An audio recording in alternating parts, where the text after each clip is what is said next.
Hello दोस्तों, नमस्कार। स्वागत है आपका अपने YouTube channel Agri Mantra changing the way of thinking पर। मेरा नाम है आनंद पाल और आज इस वीडियो में हम डिस्कस करेंगे most important one liner question के बारे में, जो आपके agricultural competitive exam point of view से बहुत ही इम्पोर्टेंट होने वाले हैं। तो आज का पहला क्वेश्चन रहेगा, फाउंडर ऑफ मॉडर्न पेडोलॉजी। तो इसका राइट आंसर हो जाएगा वी डाकुच्चे। ठीक है, इन्हें फाउंडर माना जाता है मॉडर्न पेडोलॉजी का, या यूँ कह सकते हैं फादर ऑफ पेडोलॉजी। तो वी डाकुच्चे को कहा जाता है। इन्हें ही फादर ऑफ सोयल साइंस भी कहा जाता है, तो इसको भी आप ध्यान में रखिएगा। ठीक है, अपना अगला क्वेश्चन रहेगा, dominant element in the earth crust is. इसका राइट आंसर हो जाएगा ऑक्सीजन। ये सबसे ज़्यादा मात्रा में अर्थ क्रस्ट पे पाया जाता है। दूसरे नंबर पे सिलिका पाया जाता है, जो दूसरे सबसे ज़्यादा मात्रा में पाया जाता है। ठीक है, इसको भी आप ध्यान में रखिएगा। ये लगभग 27% पाया जाता है।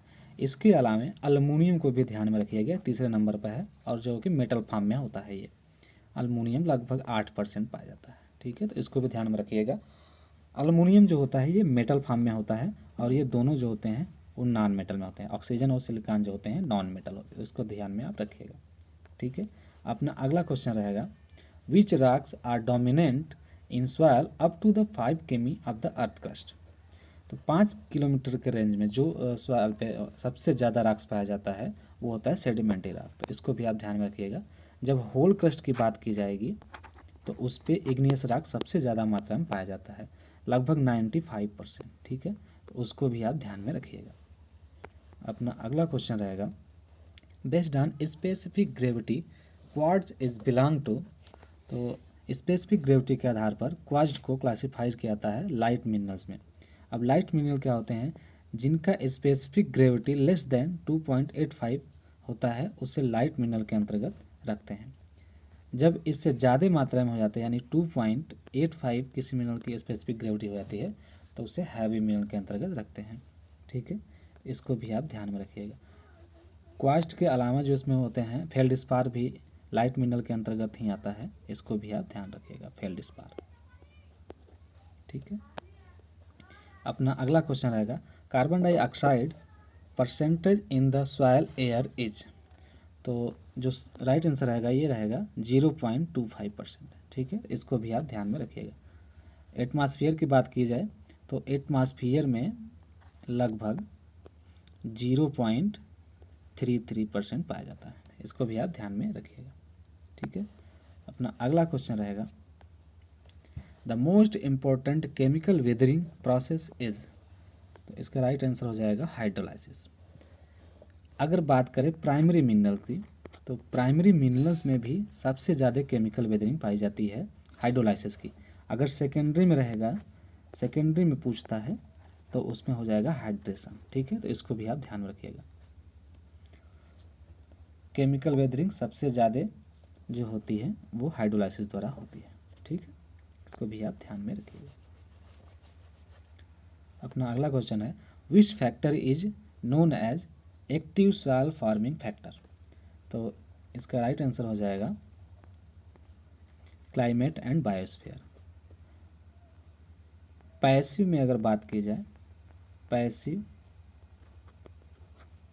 पैसिव सॉइल फार्मिंग फैक्टर, तो इसको आप रिपीट याद रखिएगा। रिपीट ट्रिक से, रिपीट से हो जाएगा रिलीफ या टोपोग्राफी, पी से पैरेंट मटेरियल हो जाएगा, और टी से हो जाएगा टाइम। तो इसको भी आप ध्यान में रखिएगा। ठीक है, कभी कभी एग्जाम में पूछ लेता है कि पैसिव एंड एक्टिव का कॉन्सेप्ट किन्होंने दिया था, तो वो दिया था जोफे ने, जोफे नामक वैज्ञानिक। ठीक है, तो इसको भी आप ध्यान में रखिएगा, जोफे द्वारा जो कॉन्सेप्ट दिया गया था। ठीक है, अपना अगला क्वेश्चन रहेगा, the term illuviation is related with. तो जो टर्म इल्यूविएशन होता है वो रिलेट करता है ई होराइजन से। ठीक है, इसको भी आप ध्यान में रखिएगा। एक टर्म होता है इल्यूविएशन, तो इसको भी आप ध्यान में रखिएगा। ये जो होता है ये रिलेट करता है बी होराइजन से। ठीक है, बी होराइजन, तो इसको भी आप ध्यान में रखिएगा। ठीक है, यदि सेशन आपको अच्छा लग रहा है तो इसे लाइक करें, शेयर करें। ठीक है, अगला क्वेश्चन रहेगा, calcification occurs in which region, तो कैल्सिफिकेशन जो होता है वो किस रीजन में आकर करता है, तो arid and semi arid region में करता है। अब कैल्सिफिकेशन क्या होता है, तो कैल्शियम कार्बोनेट का जो होता है एक्यूमुलेशन होता है या प्रेसिपिटेशन होता है, उस प्रोसेस को कैल्सिफिकेशन कहा जाता है। ठीक है, तो ये mostly arid and semi arid में एग्जिस्ट करती है, इसको भी आप ध्यान में रखिएगा। इसके अलावा एक टर्म होता है डीकैल्सिफिकेशन। तो डीकैल्सिफिकेशन क्या होता है, इसके विपरीत होती है ये, और डीकैल्सिफिकेशन जो होता है वो ह्यूमिड क्लाइमेट में पाई जाती है, ह्यूमिड रीजन में पाई जाती है। ठीक है, इसको भी आप ध्यान में रखिएगा। अपना अगला क्वेश्चन रहेगा, process of mixing of soil material is called, इसका राइट आंसर हो जाएगा पेडोटर्बेशन। मिक्सिंग ऑफ सॉइल मटेरियल, यदि सॉइल मटेरियल जो मिक्स बाय द एनिमल्स तो हो जाएगा फाउनल। ठीक है, अगर सॉइल का मटेरियल जो होता है वो मिक्स होता है एनिमल के द्वारा बाय मीन्स ऑफ एनिमल्स, तो उसके लिए टर्म आता है फाउनल पेडोटर्बेशन। ठीक है, तो उसको भी आप ध्यान में रखिएगा। अपना अगला क्वेश्चन रहेगा, in soil taxonomy system highest category is, तो इसका राइट आंसर हो जाएगा ऑर्डर। ठीक है, तो आप ध्यान में रखिएगा। अगर पूछता है कि सॉइल टैक्सोनॉमी सिस्टम में लोवेस्ट कैटेगरी जो होती है मेजर करने के लिए, तो वो होती है सीरीज, इसको भी आप ध्यान में रखिएगा। आर्डर, आपके टोटल नंबर ऑफ आर्डर जो होते हैं वो 12 हैं। ठीक है, इसको भी आप ध्यान में रखिएगा।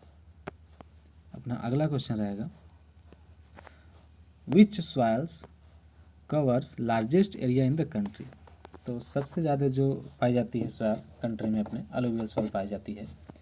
अलुवियल सॉइल जो होता है वो एंटी सॉल्स के अंतर्गत आता है, एंटी सॉल्स आर्डर के अंतर्गत आता है, तो इसको भी आप ध्यान में रखिएगा। ये ट्रांसपोर्टेशन के द्वारा बनती है, यानी स्ट्रीम के द्वारा या नदी द्वारा किसी तरह एक स्थान से दूसरे स्थान पर जाकर इकट्ठा हो जाती है, तो जो उससे मिट्टी बनती है उसे एलुवियल सॉइल कहते हैं। ठीक है, तो इसको भी आप ध्यान में रखिएगा।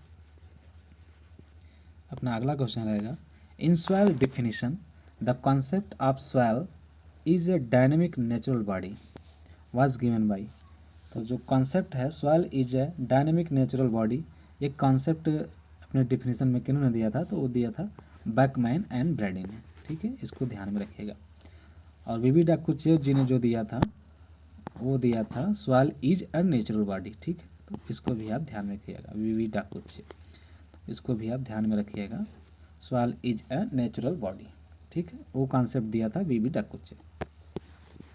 अपना अगला क्वेश्चन रहेगा, Indian institute of soil science is located at, तो इसका राइट आंसर हो जाएगा भोपाल, तो इसको भी आप ध्यान में रखिएगा। इसके अलावा जो central soil salinity research institute जो है वो भी पूछता है, तो central soil salinity and research institute, ठीक है, इसको भी आप ध्यान में रखिएगा। ये है करनाल में। ठीक है, करनाल हरियाणा में, ये भी आप ध्यान में रखिएगा। ठीक है, तो अपना अगला क्वेश्चन हो जाएगा, the value of ESP in alkali soil is always, तो अल्कली सॉइल का एक्सचेंजेबल सोडियम परसेंटेज जो होता है हमेशा 15 से ज़्यादा होता है, यानी मोर देन 15। अगर सैलाइन सॉइल की ESP की बात की जाए तो वो होता है लेस दैन। ठीक है, तो उसको भी आप ध्यान में रखिएगा, लेस दैन 15, इसको भी आप ध्यान में रखिएगा। ठीक है, अगला क्वेश्चन रहेगा, which horizon is absent in black soil, तो कौन सा होराइजन जो होता है सॉइल प्रोफाइल का जो ब्लैक सॉइल में एब्सेंट होता है, तो वो होता है बी होराइजन। ठीक है, इसको भी आप ध्यान में रखिएगा।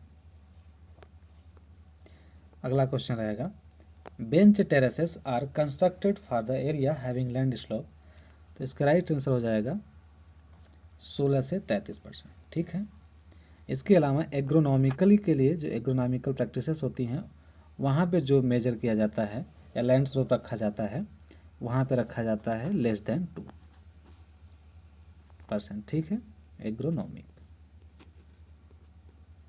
तो इसको भी आप ध्यान में रखिएगा, लेस देन 2%। ठीक है,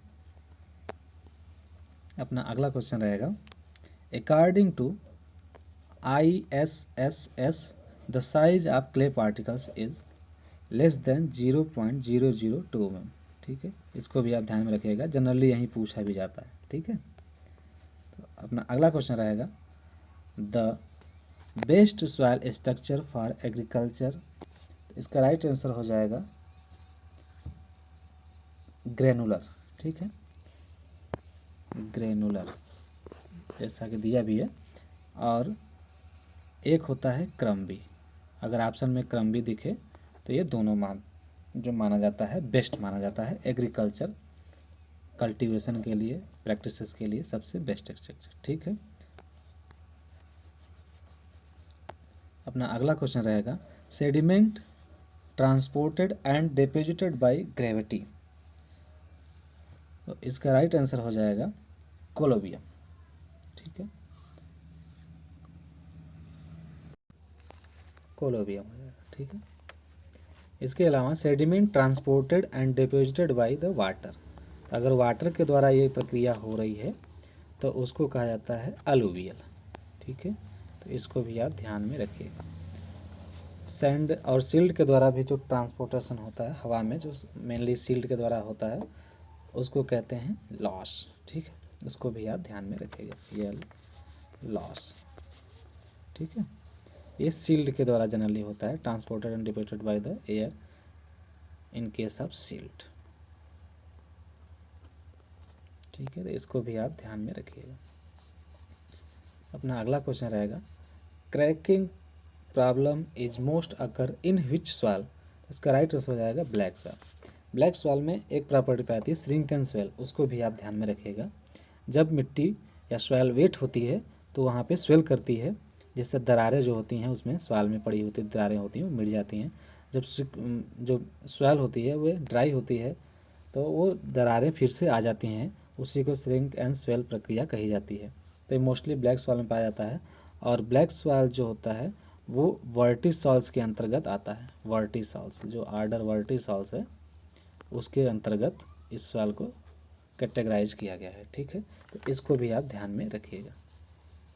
अपना अगला क्वेश्चन रहेगा water held between 1/3 and 15 atmosphere potential is known as.